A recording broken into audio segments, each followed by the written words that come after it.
L'expérience m'a montré qu'il était sans doute un peu hasardeux, voire périlleux, d'essayer de voir ce que les fidèles ont retenu des lectures qu'ils viennent d'entendre.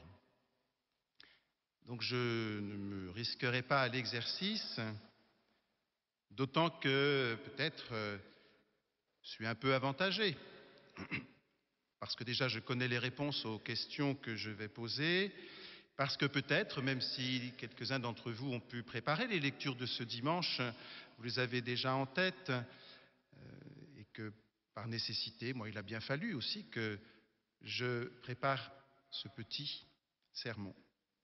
Bref, c'est moins aux lectures,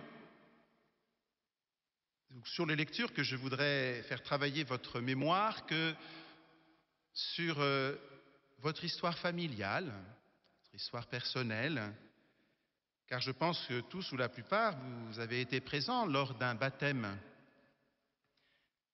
Alors souvenez-vous peut-être qu'à un moment, le célébrant s'adresse aux parrains, à la marraine, quand ils sont là, s'ils sont deux, à l'un ou à l'autre, aux parents aussi, en leur confiant un cierge qui vient d'être allumé au cierge pascal. Alors faites un peu fonctionner votre mémoire, essayez de vous souvenir peut-être de cet instant.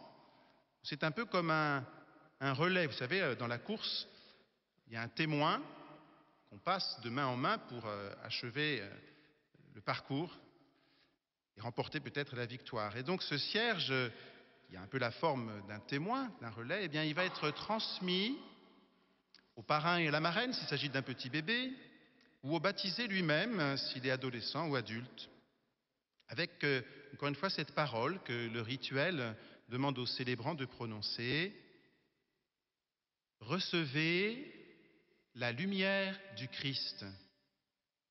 C'est à vous, parents, parrains et marraines, que cette lumière est confiée. Veillez à l'entretenir. Et si c'est au baptisé, bien recevez cette lumière ou reçois cette lumière, veille à l'entretenir pour grandir dans la foi et en rayonner. Pourquoi je dis cela? Eh bien parce qu'il ne suffit pas d'être baptisé, nous le savons bien, il ne suffit pas d'être passé par ce rituel du baptême pour répondre à l'amour de Dieu. À chacun, à chacune d'entre nous, il revient avec la grâce, précisément, reçue au baptême, de grandir dans cet amour. Et vous l'avez entendu, c'est un mot qui revient plusieurs fois dans l'Évangile. C'est même ainsi qu'il commence quand Jésus s'adresse à ses disciples. Il leur dit « Si vous m'aimez, si vous m'aimez ». Cette semaine, dans une des lectures de l'Évangile, Jésus disait ça d'une autre façon. Il utilisait le conditionnel en disant « si vous m'aimiez ». Voilà. Donc c'est toujours d'amour qu'il est question, du début à la fin, puisque les dernières paroles de l'Évangile étaient celles-ci: « Celui qui reçoit mes commandements et les garde, c'est celui-là qui m'aime. Et celui qui m'aime sera aimé de mon Père, moi aussi je l'aimerai. » Alors oui, c'est de cet amour il est question, et c'est de cet amour que je voudrais aussi vous parler aujourd'hui. Après avoir évoqué le baptême, je voudrais maintenant parler de la confirmation, puisque là aussi, il nous en était dit quelque chose dans les lectures, en tout cas dans la première lecture, de façon très, très claire. C'est comme ça que l'Église aussi l'interprète et le comprend, puisqu'il s'agit de personnes qui ont reçu le baptême, ces Samaritains à la rencontre de qui vont Pierre et Jean. Ils ont été baptisés. Et pourtant, ils n'ont pas reçu l'Esprit Saint. Étonnante cette parole. L'Esprit n'était encore descendu sur aucun d'entre eux. Ils étaient seulement baptisés au nom de Jésus-Christ. Alors Pierre et Jean leur imposèrent les mains et ils reçurent l'Esprit Saint. Alors oui, il est beau, il est grand ce sacrement de la confirmation. Et s'il s'en trouvait parmi vous qui ne l'ont pas reçu, renseignez-vous. Ne restez pas sans cette grâce de la venue en plénitude de l'Esprit Saint. Sans doute, quand le baptême est donné, il est donné au nom du Père et du Fils et du Saint-Esprit. Mais encore une fois, si ce sacrement existe, si l'Église a voulu qu'il soit donné après le baptême, c'est pour faire rayonner davantage encore cette grâce et cette force qui viennent de l'Esprit Saint. Et là, je ferai le lien avec l'Évangile, puisque Jésus lui-même annonce qu'il va donner un autre défenseur. Il est, lui, le défenseur, Jésus, mais il veut donner à ses disciples parce qu'il sait qu'ils auront à souffrir, parce qu'il sait que s'ils veulent lui rester fidèles, ils rencontreront la contradiction. Il veut leur donner un autre défenseur, l'Esprit de vérité. On l'appelle aussi l'avocat, car c'est bien de cela qu'il s'agit.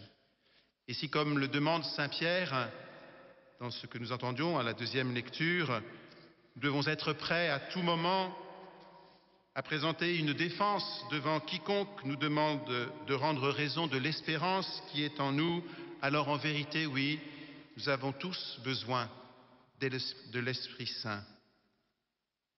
D'autant que si j'ai parlé de force, Saint Pierre ajoute, s'il s'agit de nous défendre, s'il s'agit de défendre plus encore l'honneur de Dieu, il nous faut le faire avec douceur et respect.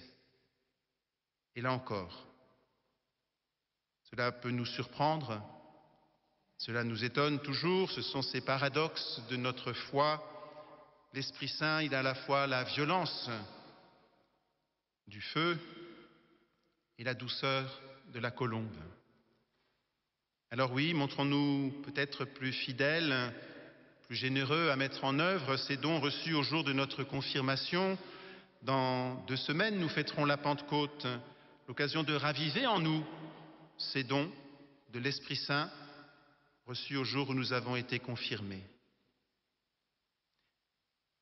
Puisqu'hier nous fêtions le 100e anniversaire de la canonisation de Jeanne d'Arc, je voudrais juste vous rappeler de quelle façon, dans l'histoire de l'Église, dans l'histoire des saints, peut-être même dans votre propre histoire, il nous est possible de voir l'Esprit Saint à l'œuvre.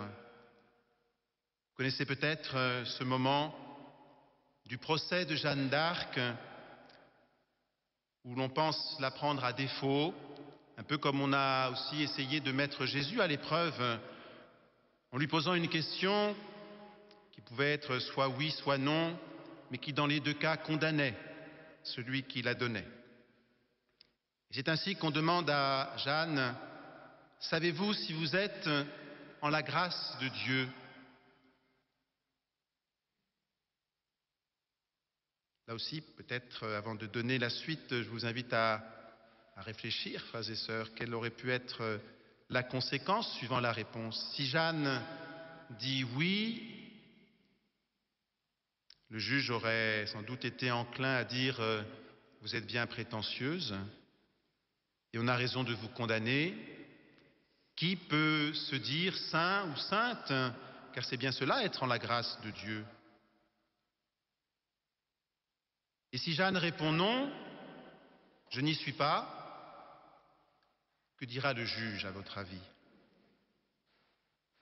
Eh bien qu'il est fondé à la condamner, que d'une certaine façon elle reconnaît qu'elle mérite d'être condamnée parce qu'elle n'est pas en état de grâce, parce que c'est une sorcière, parce qu'elle a voulu prendre les armes, bref, parce qu'elle prétend avoir entendu des voix, tout ce qui aurait effectivement pu, aux yeux de ce juge, lui faire perdre la grâce.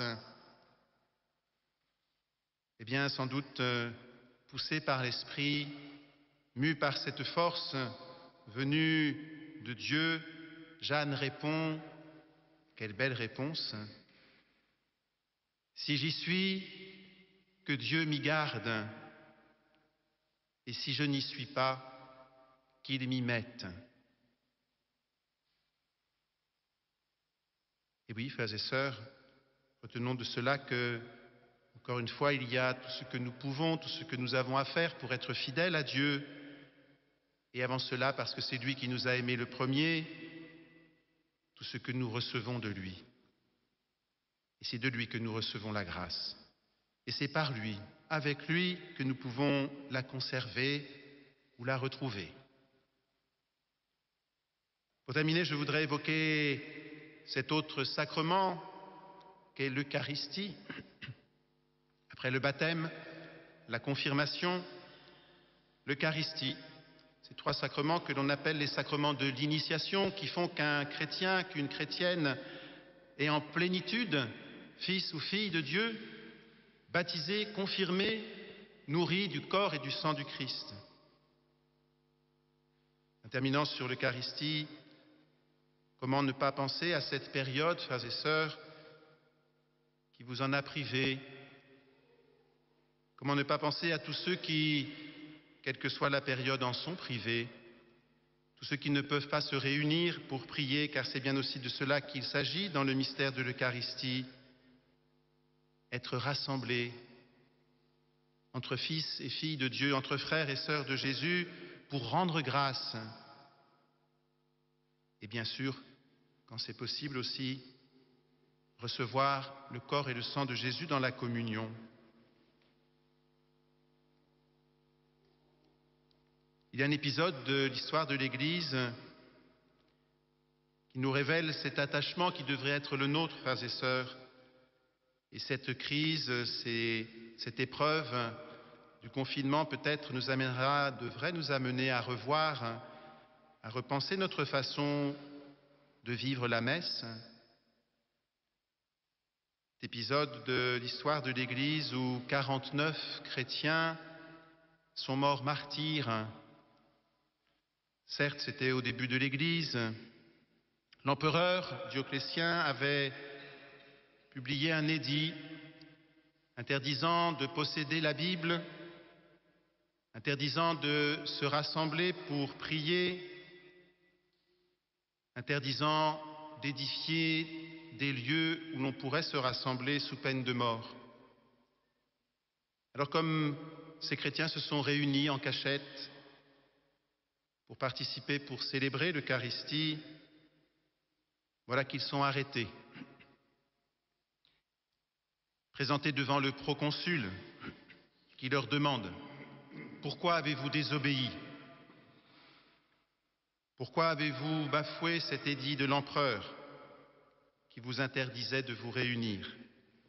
Et l'un d'eux fait cette belle réponse « Sans le dimanche, nous ne pouvons pas tenir. »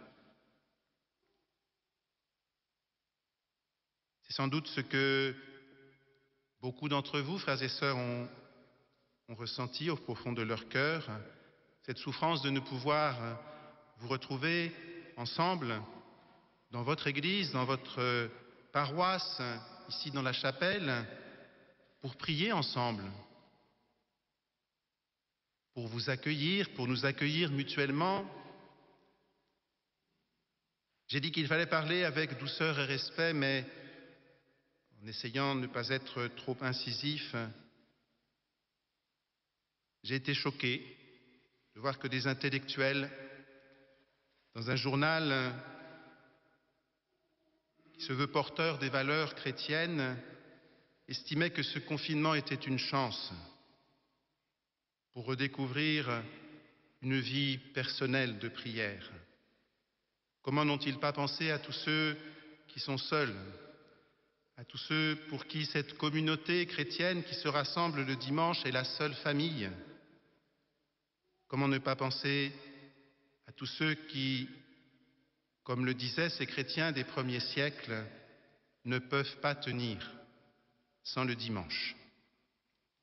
Alors oui, frères et sœurs, que cette épreuve du confinement, que cette épreuve aussi, car c'en est une, du déconfinement, nous aide à enraciner dans notre cœur cet amour que le Seigneur attend de nous. Cet amour pour lui, cet amour les uns pour les autres, nous accueillir, nous pardonner, grandir ensemble dans la foi, pousser, quand il le faut, par l'Esprit Saint, pour être fidèles aux promesses de notre baptême. Amen.